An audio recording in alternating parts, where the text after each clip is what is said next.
So, good morning, everyone, and welcome to this panel on the internal drivers of Russian foreign policy towards Europe.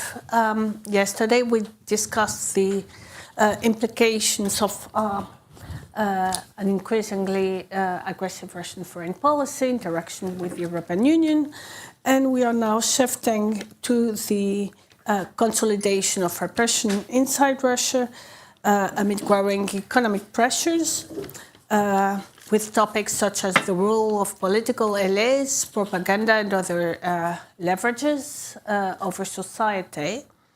My name is Laure Delcourt. I'm an associate professor with Sorbonne Nouvelle University in France, also a visiting professor at the College of Europe. And it's my great pleasure and honor to welcome three distinguished speakers here. Pavel Bayev, who is a research professor here at PRIO, and an expert in Russian foreign and security policy, especially when it comes to military strategy, and also regime dynamics and how they shape Russian attitudes vis-a-vis Europe. Vladimir Gelman, who is a professor in Russian and Eurasian studies at Alexandria Institute at Helsinki University, whose research focuses on Russian political institutions and authoritarian governance. And last but not least, Bo Peterson, professor of political science at Malmö University and director of Russian, Ukrainian, and Caucasus Research Center, RUCAL. And your research examines national identity, as well as authoritarian legitimation and the diffusion of authoritarian practices across Eurasia. Starting maybe with you, Vladimir, and the first question about the role of political elite in Russia. What is their role? What is also the role of bureaucratic competition, patronage networks in shaping Russian foreign policy choices? Thank you for raising this important question. And what is the cornerstone of Russian political regime is its personalist nature. It's very much different from party-based political regimes in autocracies like the Soviet Union or present-day China. And given this fact, there is a low degree of institutionalization. On the one hand, the ruler and his entourage feel themselves more or less free from institutional constraints, but on the other hand, there is a large degree of arbitrariness. And while in the fields of socio-economic policy, political leadership tend to delegate many decisions to technocrats who rely upon certain expertise. Foreign policy is very much suffered from certain misperceptions, and to a great degree it is a combination of some sort of outdated expertise, great importance of fears, grievances, and status seeking.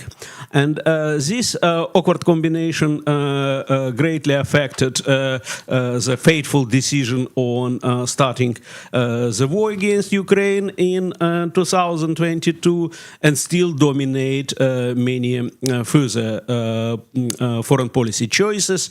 And my expectation that it will continue at least until the end of Vladimir Putin's role, because many patterns that emerged in the period of Putin's leadership will not be changed as he tend to keep his grip over key decisions and not intend to delegate foreign policy as well as many related military and security decisions to someone else. Let me stop at this point. Thank you very much, Pavel. Yes, I think what is striking about the elite composition, and I am not an expert in elite studies, there are much better experts, Katerina Shulin for that matter, but what really strikes is how old they are. You know, when the war started, already that point was very clear. You know, that's not your usual bunch of warriors. They are all entering their 70s. Putin and Bortnikov, Patrushev and Shoigu, Lavrov, Chemezov, you know, this whole crowd, and they're still all there. In the 5th year of the war, and you can say, well, sometimes old age brings wisdom, but there are few examples of that in Russian political history. And obviously, all this group is approaching expiration date, and expirations started last year, in fact, when the newly appointed head of the Russian Supreme Court, a lady who was in the same course at St. Petersburg University with Putin, suddenly died. So that is something which is kind of looming ahead. And another point I want to make is that there is a difference between regime survival and the leader survival. And we see very clearly this difference in Iran. Leadership is taken out, regime survives. And for Putin, very much, it's not a question about what happens after him, whether the regime will survive or not. It's all about himself. He is really obsessed with his personal safety and security, again, more so after the beginning of the war in Iran, when this decapitating series of them happened. He is really becoming obsessed with his own physical safety, and that goes at the expense of many actions aimed at regime survival, so to say. So the elites around him, not only this bunch of old-timers, octogenarians, but kind of the wider strata of stakeholders in regime survival, they are becoming really worried about that and see that their interests are not taken into account. Yes, thank you. Well, now it might seem as though we have agreed beforehand what the response is to come up with here, but that has not been the case. But yes, well, what I was going to add here fits very well with Vladimir's and Pavel's statements, because I was going to stress the fact that, in view of Putin's obsession with security and safety concerns for him personally, he surrounds himself with an ever-narrowing circle of confidants, of close people close to him. And in an excellent upcoming book by Stephen Hall, it's very much shown how this has contributed, was contributing to the fateful decision to launch the full-scale invasion in Ukraine. Because already during the pandemics, it was quite clear that Putin surrounded himself by a very few, a very limited number of trusted persons who were allowed to come close to him, and that pattern has, by all appearances, been ever strengthened since then. And as has been well brought out in the literature, for instance, by Irving Janis in his seminal book on groupthink, when rulers surround themselves by a very small number of people who also think alike the ruler from the start with, the decisions become worse and worse and of a lesser and lesser quality, and that is exactly what happened here. There was an echo chamber surrounding Putin, which gave him exactly the responses he wanted to have, and kind of reinforced his own views and decisions that he had made beforehand. Thank you. But now, perhaps moving from the personal and political elite to the broader picture, broader political picture, what's the political economy of authoritarian resilience in Russia during wartime and under sanctions? Yes, I'm not known for my insights into political economy, so I'm just going to give a take which I kind of feel comfortable with.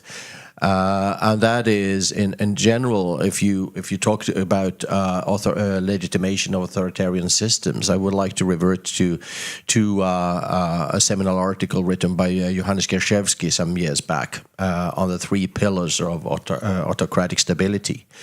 Those being repression, legitimation, and co-optation. And it's quite clear that repression is the most expensive one, the one that costs much to unleash brute force and violence on the population to keep it at bay.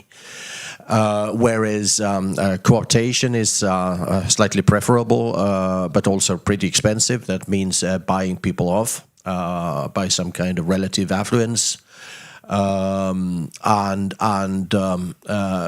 keeping people, and above all the elites, happy because their pocketbooks do well. But then there is the most in most societies most preferable version would be legitimation, to win somehow the hearts and minds of people, of the broad strata of the population, that this is the ruler is at the helm because he's right. It's his right to do so. He has shown his superior qualities to remain in power, and he is reasonably kind of true to the constitutional framework and legislation of the state. But in view of increasing difficulties with the war in Ukraine and so on, this story may start to crack, and I guess we'll return to that later. If going back to the Gershevsky image of the 3 pillars of autocratization, the logic is that if one of them starts to crumble, the others have to be reinforced, and to provide for autocratic stability now in Russia, the solution that remains is probably to prop up the pillar of repression. Thank you. Vladimir? With regard to political economy, one might say that the model emerged in Russia since the 2000s is hardly country-specific. We may draw many parallels with a similar system in Iran, at least up until the latest war. And this model, known as predatory state, is based upon certain domination of a limited number of state-affiliated holdings controlled by persons directly connected with political leadership. This system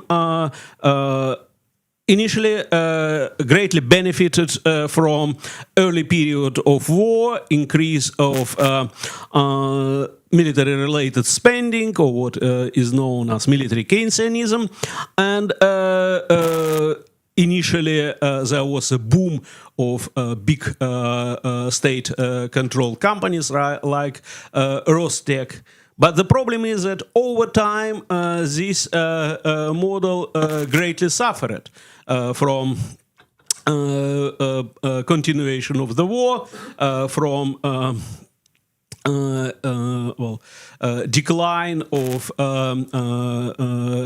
energy export revenues and the like. And nowadays there is a problem. What to do? How to stop the war? It's easy to stop it militarily, but definitely it will result in major disturbances for this political-economic model. And of course, the government find a solution of increasing taxes. But such a solution may not work in the medium-term perspective, and this is the matter of concern of many specialists, experts, and the like. So, in the short run, this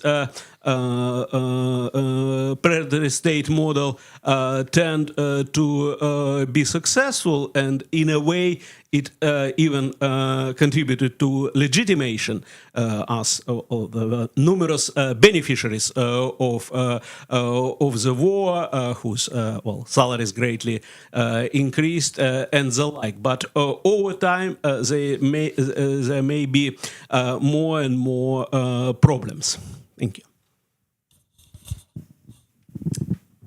Yes, none of us here is a political economist, but it is obvious that in the war of attrition, it is the economic pillars of this war that are most important.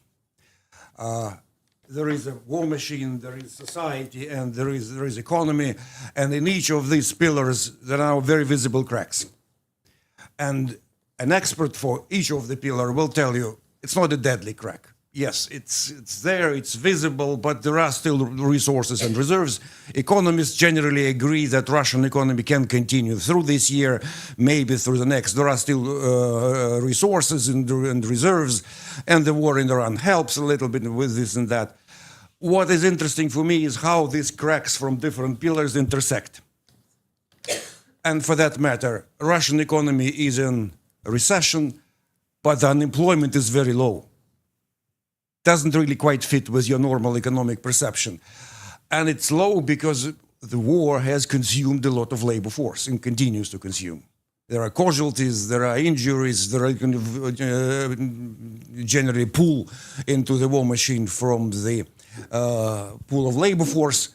That's why, that's kind of how these cracks intersect in this particular case. There are other intersections very easy to find. What I want to say, each intersection is a mini crisis. And all these crises are generally manageable, if managed properly.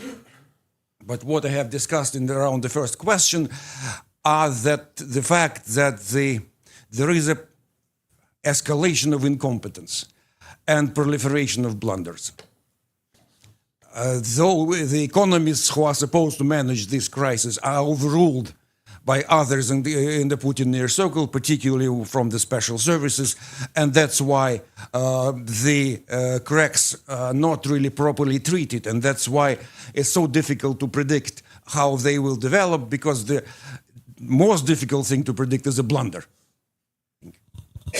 Thank you, and perhaps staying with you, because we're shifting more explicitly towards foreign policy. What are the energy, security, and military dimensions of Russian foreign policy towards Europe? Yes, definitely the war has disproved from the very start many our perceptions about the role of energy, how the energy flows can be weaponized by Russia, to what degree Europe is vulnerable. You know, we have now a picture which nobody predicted 5 years ago, for that matter, and it's clear that Russian capacity to generate money from its kind of various energy experts, it's not only oil, there is a wide spread of experts, is very rapidly diminishing despite the recent rise of prices. That Russia is in many ways desperate to pull the money out of its kind of energy sector where it is needed for investment. Sustaining all this production is not that easy as in Saudi Arabia. It requires investment. It's in many ways high-tech sector. And its ability to generate extra profits is diminishing objectively, and Russia's ability to use its kind of energy exports as a tool for foreign policy has shrunk very considerably. And I think the latest illustration of that is Putin's visit to China, where he really wanted to finalize the decision on a new gas pipeline coming from Yamal, which used to supply Europe and which now supplies nothing, because all the pipelines are going in that direction to connect it to the Chinese market, and failed again. I think it's becoming really a joke, this plan for this pipeline, and I think the Chinese really don't want to increase energy dependency upon Russia. That was conveyed very clearly. Yeah, I would say that when Russia initially launched the war against Ukraine under the guise of special military operation, it was considered as a short-term attack, and nobody was prepared for a protracted full-scale war. And it's very much important for our understanding not only of energy dimension, but also of technological dimension. Apart from, speaking about this drone revolution, Russia was definitely suffered from technological decline that emerged over the period of post-Soviet decades. And in this respect, I would say that sanctions are working. Well, they very much inappropriate. There are numerous ways of bypassing these sanctions through intermediaries, through third countries, but there are certain limits and constraints, and this is why Russia forced to rely upon China, upon Iran, using some sort of second-rate technologies in military production and supporting sectors. And this is of crucial importance for some sort of technological development. What I mean, after the World War II, Soviet Union invested a lot of resources, invested a lot of manpower into military-industrial complex in order to achieve strategic parity with the United States. And now there is no way to do it because of outdated technologies, because of lack of well-qualified personnel, and because of real fear of understanding that, well, this time there is no way to compete with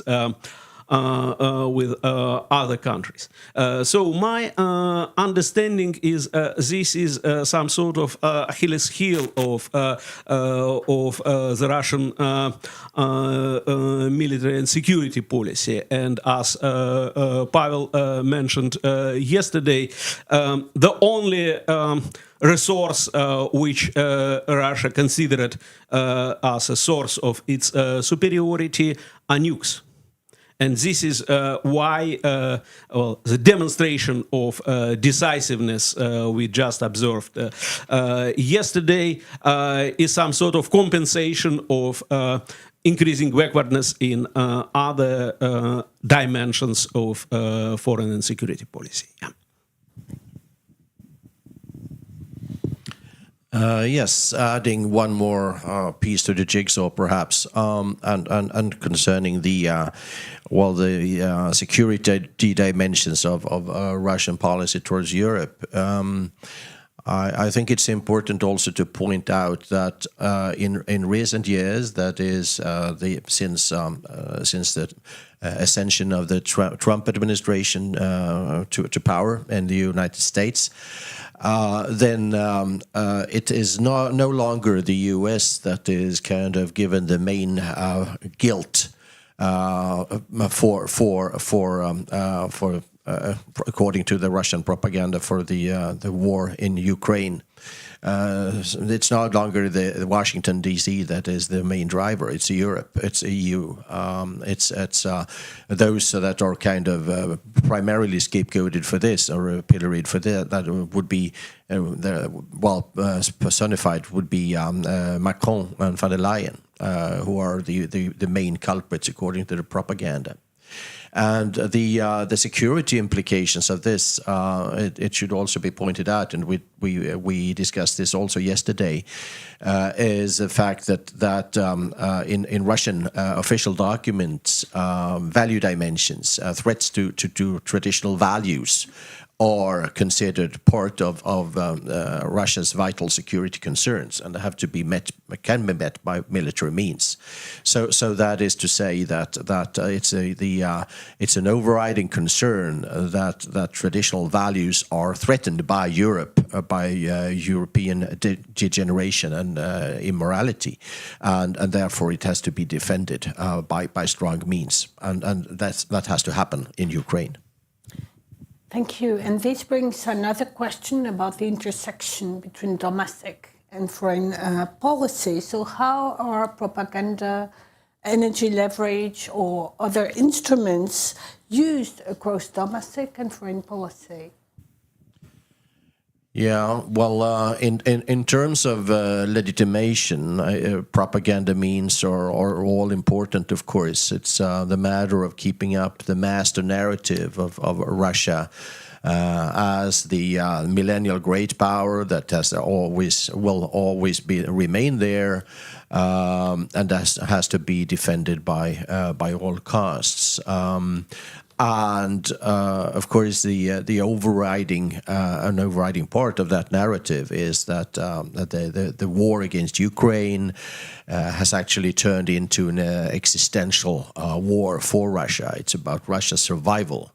And therefore, to keep that story alive, it's important to have the broad strata of the population believe in it, and therefore the propaganda machine is mustered to keep on inculcating this message. It's about survival. It's about the continuation and finishing the job that was not properly done during the Second World War. Yeah, to what extent propaganda machine works? I would say that it depends upon our viewpoint and perspective. If we have a look on survey data, we'll find out that the degree of support of authorities and of the war is more or less steady over time. Whatever data taken by big polling centers or by some initiatives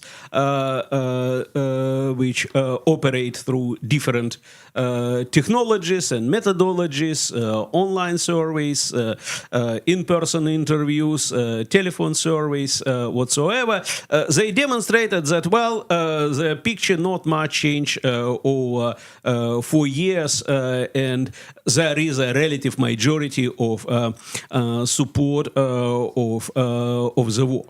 However, if we turn from attitudinal to behavioral level, the picture is completely different. There is nothing similar to a rally around the flag effect, which was so vividly observed after Russian annexation of Crimea in 2014. Even pro-military segment of the Russian society actually doing nothing. they are more or less viewers and observers rather than active supporters, let alone anti-military Russians who are greatly suffered from the threat of repressions. And if one may summarize the response of ordinary people to the war, it may be 3A. Apathy, avoidance, and alienation. And such a response is not much context specific. Basically, it was nearly the same experience of responses of ordinary people to 10 years long deep economic recession in Russia after the Soviet collapse. There were no very active involvements in protests. Even most of the strikes were organized by provincial governors and enterprise managers rather than by the people from below. However, such a situation is not that much favorable for legitimation. And that's the paradox Bo mentioned correctly, that, the reliance upon increasing repression is also risky for the regime, as people who are in power may become hostages of their security apparatus, and developments in Iran may be a very powerful reminder on these challenges. I think as far as Russian propaganda is concerned, it's very often that its impact is exaggerated, both external and particularly domestic. It is important really to see how often it is awkward, ineffectual, and even counterproductive. How suddenly the whole propaganda machine is completely unprepared for the kind of real developments, starting from the very beginning of the war, which up to the very day was completely denied by Russian propaganda. No, it's not going to happen. Then it started. A shock in the propaganda, and they developed a narrative about the special military operation, which generally is local affair and going according to plan. And then suddenly it's mobilization. Another shock, entirely unprepared by the propaganda, and that's why this shock was so profound. And now we have another development in the war, in which propaganda is really counterproductive. Because yes, we're in a new stage where Ukraine is able to deliver long-distance strikes, particularly on Russian energy infrastructure, which reduces further the usability of energy as a tool for foreign and domestic policy. You know, refineries are burning every day. And in propaganda narrative, it's completely denied. All the drones are intercepted, only some fragments fall somewhere, causing very minor damage. And that narrative departs so obviously from the realities that the people, you know, not only in some places like Tuapse or Perm, where the kind of oil rains are coming very strongly, but even in Moscow. You know, the recent attack on Moscow was a big shock, and propaganda completely downplayed that.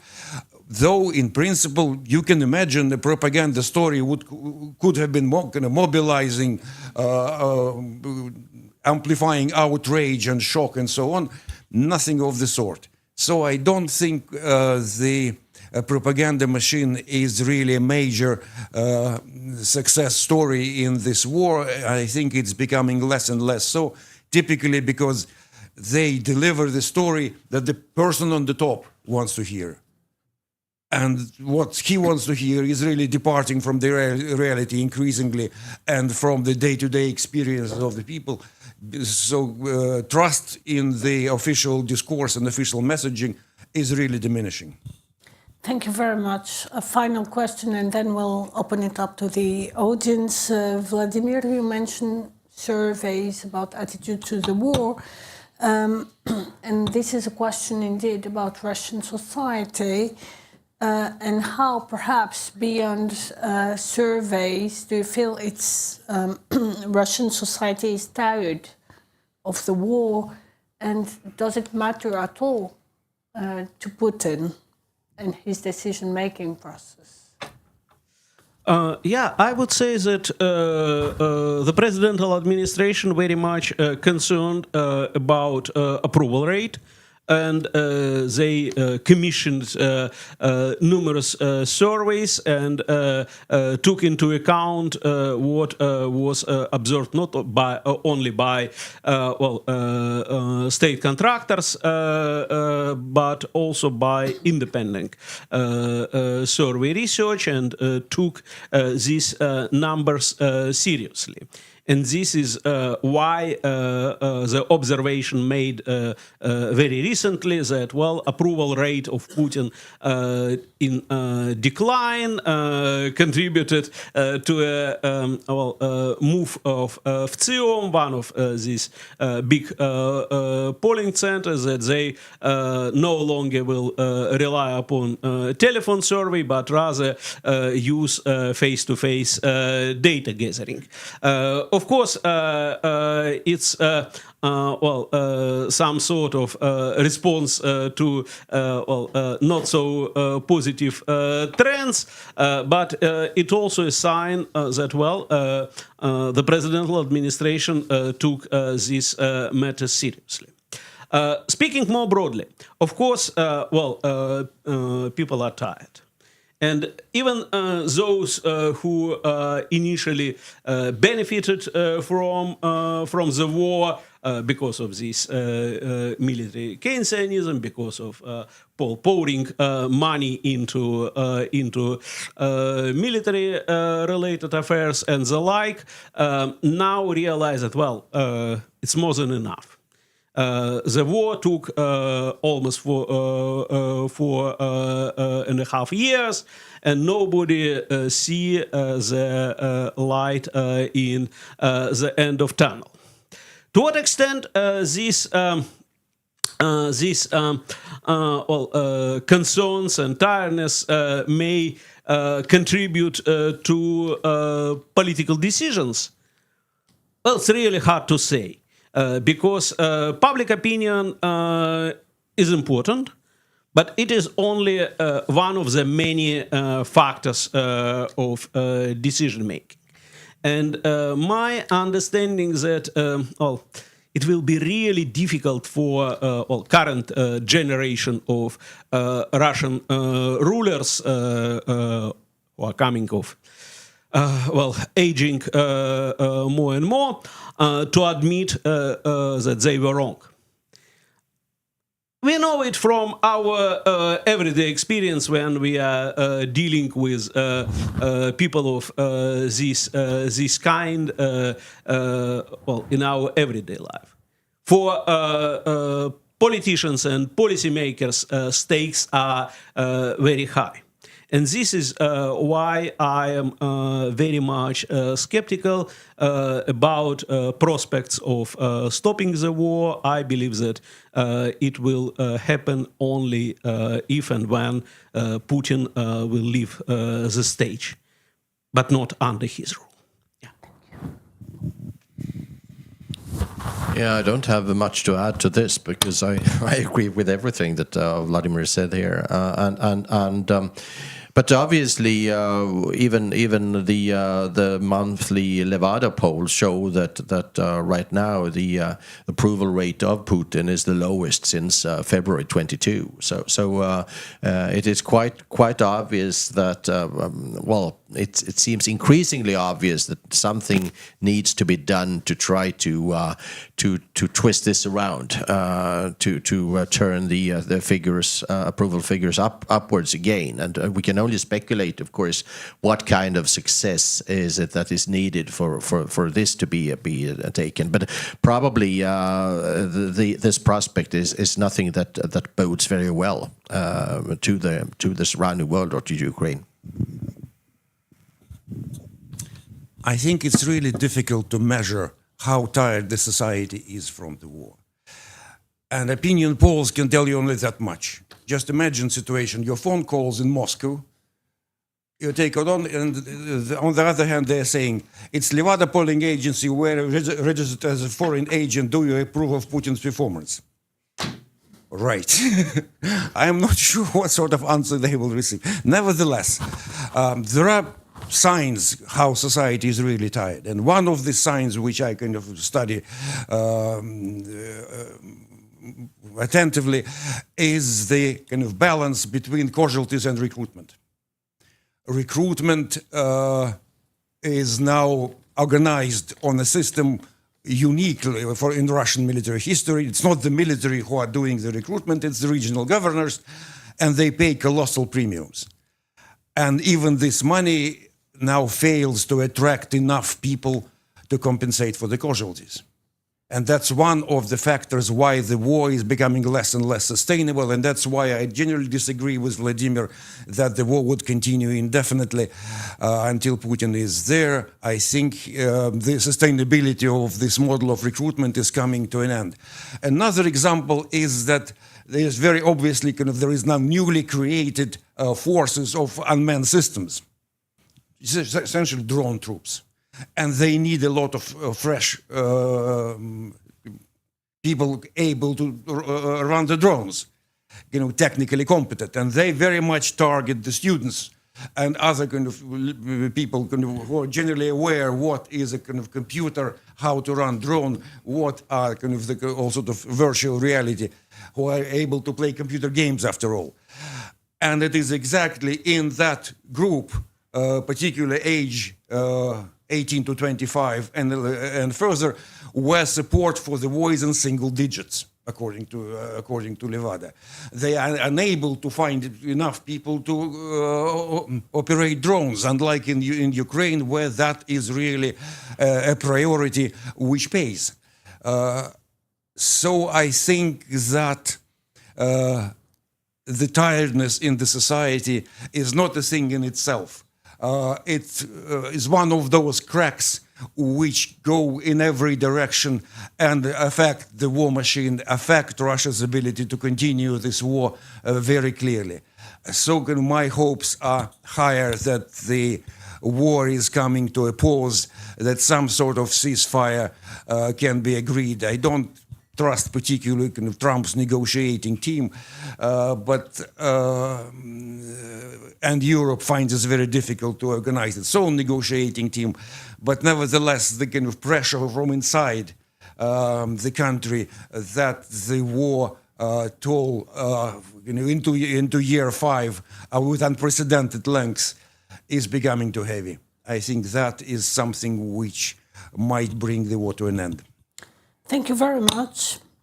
We still have some time for questions and answers. So we need the mic. I forgot to add that the event is being recorded and live streamed. Could you please introduce yourself before asking your question? Okay. Thank you, Martin Yerushek, Maastricht University.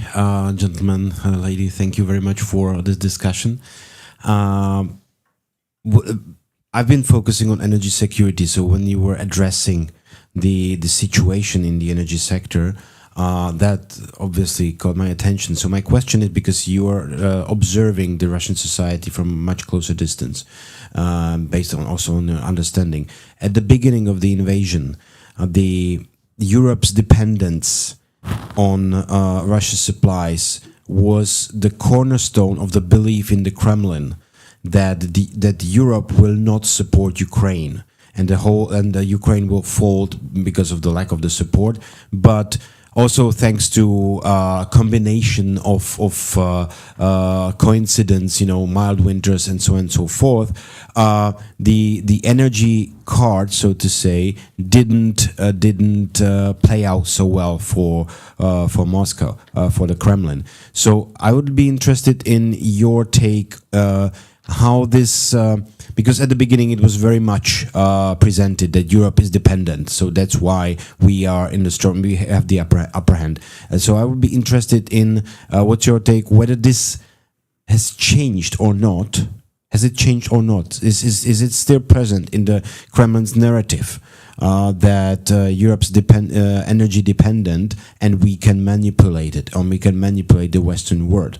Because as you said, I mean, that there's been a change in revenues gathered in collected by the Kremlin. There's been a change in supplies and flows and exports. So I would be also interested in the Kremlin's perspective on that and narratives in Kremlin's propaganda. Thank you. Thank you very much. Yeah, we will collect a couple of questions. Petra Kuchyňková, Masaryk University. You talked about this high personalization of regime in Russia, also about the apathy in military circles and other political circles. And I know that my question is quite speculative, but do you have any scenarios of the end of this personalized Putin regime and scenarios about Russia after Putin? Thank you. Thank you. So starting with the question on Europe's energy dependence. Yes, I think it's probably more a question to me. I've been doing research on the Russia energy connections with Europe, and definitely in that research, our main emphasis was whether Russia would be able to weaponize effectively its energy supply to Europe, to what degree this vulnerability, European vulnerability, is exploitable. And generally, it never really occurred in that research the question of how effectively Europe can weaponize energy against Russia. That this is suddenly something which really hurts, to which Russia wasn't prepared at all.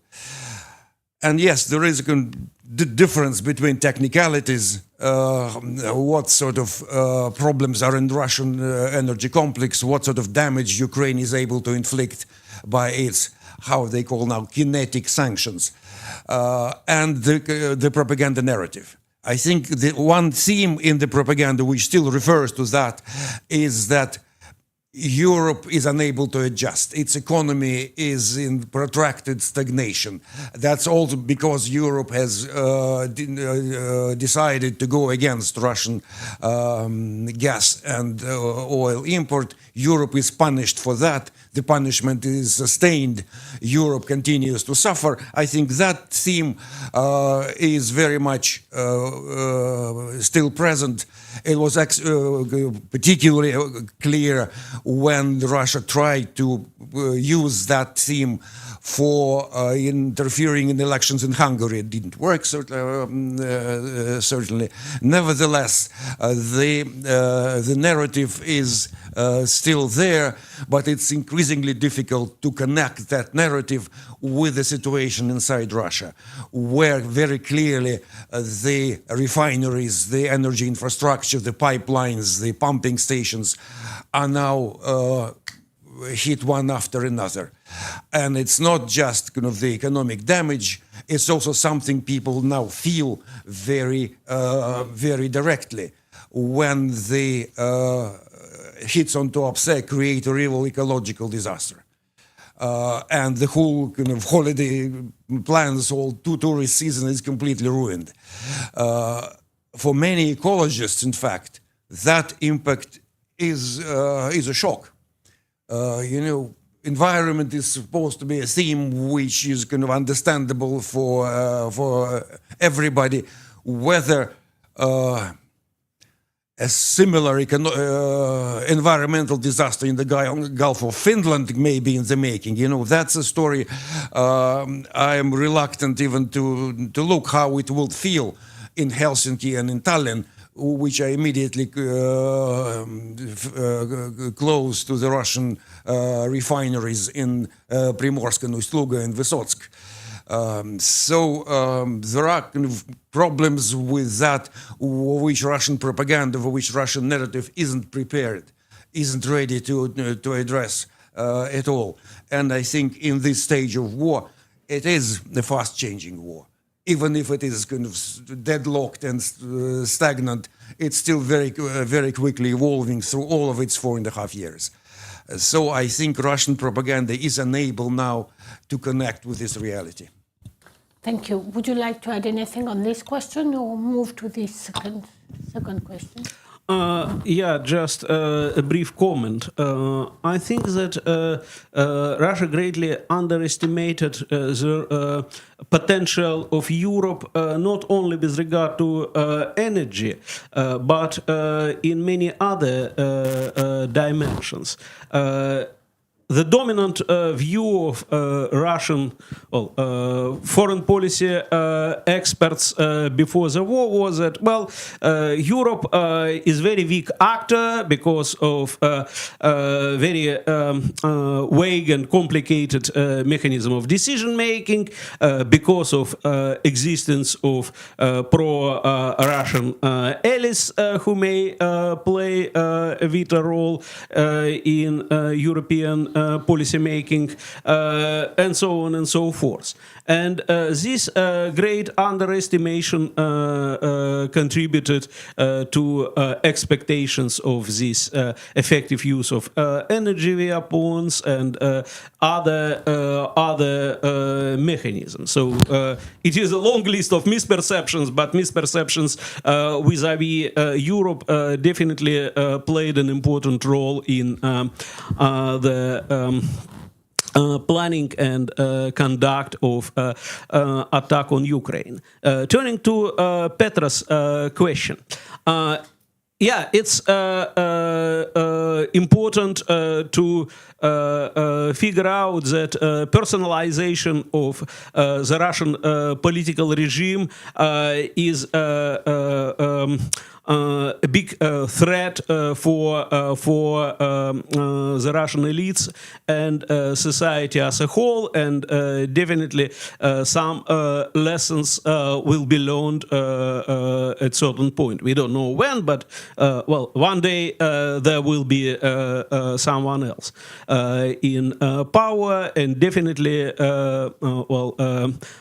new generation of elites will have to think how to put certain foolproofing mechanism for avoiding decisions like launching the war in Ukraine.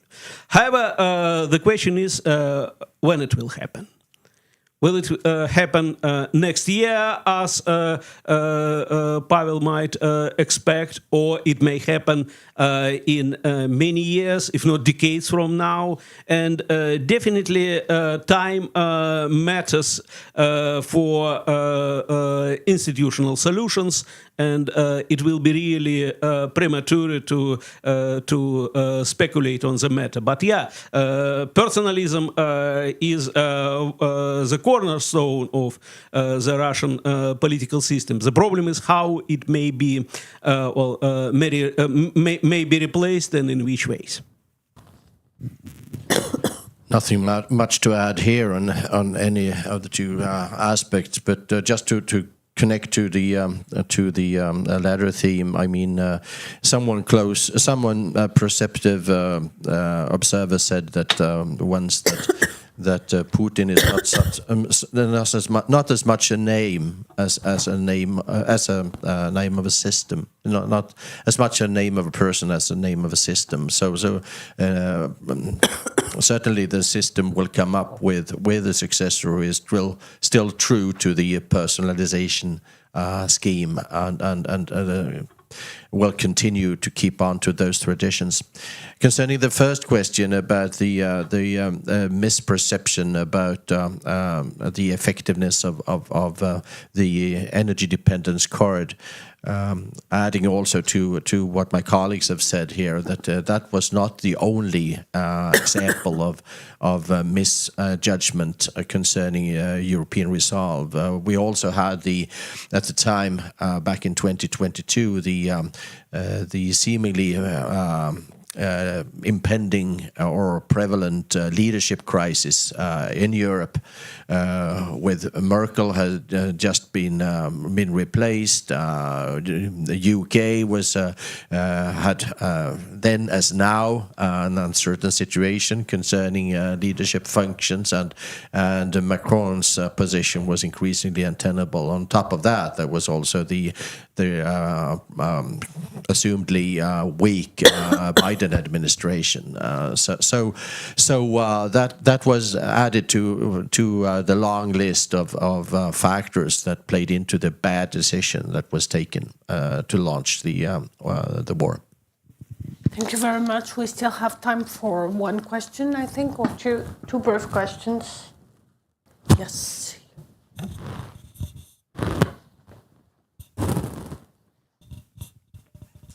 Munch Naran, Norwegian School of Theology, Religion, Society. If we could continue on the speculative track, because we have to, right? What type of relationship or spectrum of relationships is likely to remain or re-emerge between Moscow and regional/national elites after this personalist stage? If you want, I could repeat. No? Okay.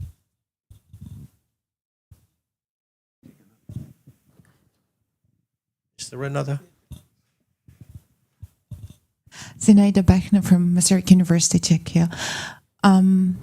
Thank you. That is a lot of aspects mentioned today, and one of them I wanted Pavel especially to reflect is you mentioned and you talked about many challenges inside Russia, right? And you mentioned that you believe that there has to be some change done and the war is coming to the end. And on the other hand, you mentioned also if there is one thing that where Russia feels superior is nuclear power. Could you evaluate that a little bit in light of peace talks, if that could be used as a, as a tool to leverage and to yes, use it. Thank you. Do you want me to start? Okay. Our final points are probably going to be the most difficult ones. Just a word about the regional elites and their possible role in the near future. Not my area at all, but I want to emphasize that there are no regional elites as such. Most of the governors in the regions don't belong to the regional elites. They are appointed from Moscow, brought from outside, placed there, then kind of moved around. Formation of kind of real regional elites is still something we probably will see on some next stage. But at the moment, kind of the term for most of the regional leaders is varyak, which essentially historically means somebody who is coming from outside and kind of placed there. On the question of nuclear weapons, yes, I think this is one scenario for the war, nuclear escalation, which keeps me awake at night. And I am trying in my kind of research to see how that can be prevented. What sort of messaging is maybe helpful in preventing that? How to counter the discourse in Moscow in this regard? I don't think it's coincidence that this quite unprecedented nuclear exercises involving Belarus and most of Russian nuclear forces are happening now after the very unsuccessful military parade and in the course of Putin's visit to Beijing. That's really an attempt to play nuclear card to the maximum in this situation, both domestically and internationally. I don't think the result of this nuclear brinksmanship will be satisfactory for Putin. Nevertheless, that is certainly one free capacity in this war which remains unused physically. And I think that it is one area where it is possible to connect very productively with China, which doesn't want to see any nuclear escalation, which generally remains on the same page that nuclear weapons should never be used, that there could be no winners in nuclear war. And that message from Beijing is something Moscow is far more responsive to than the messaging from the Western capital.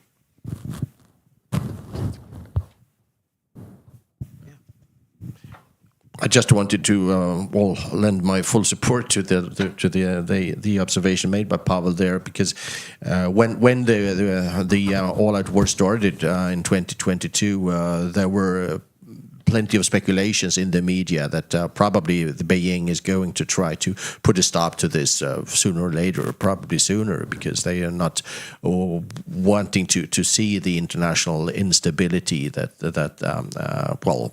will be the result. It's not good for business, but I would tend to agree that the real red line for Beijing here is the use of nuclear weapons, and let's hope that restraint still remains. With regard to regional dimension of Russian domestic politics, I don't think that regional elites are wiped off. Actually, there is a major wave of replacement of regional governors, but apparently, regional elites exist and still survive. The point is that many people are very much speculative about prospects of territorial integrity of Russia if and when the war will be ended. There are numerous people who believe that sooner or later Russia will collapse and some ethnic republics will claim independence, similarly to what has been observed during the period of collapse of the Soviet Union and the like. My assumption is that the potential for such a development is really low because of economic factors, because of lack of incentives for being independent states, and the experience of numerous conflicts of post-Soviet Eurasia and unrecognized states demonstrated that it is incredibly costly, and without having strong allies, these attempts are largely unsuccessful. My assumption that rather we might expect a drive toward decentralization, but not much a territorial collapse or disintegration of Russia. So I would be cautiously optimistic or pessimistic, whatever you prefer, on this dimension. Yeah, thank you. Thank you. So it's now time to close our panel. Let me thank our three speakers for sharing their insights, and join me in giving them a round of applause, with a very special round of applause for Pavel, because I was told it's your birthday. Congratulations.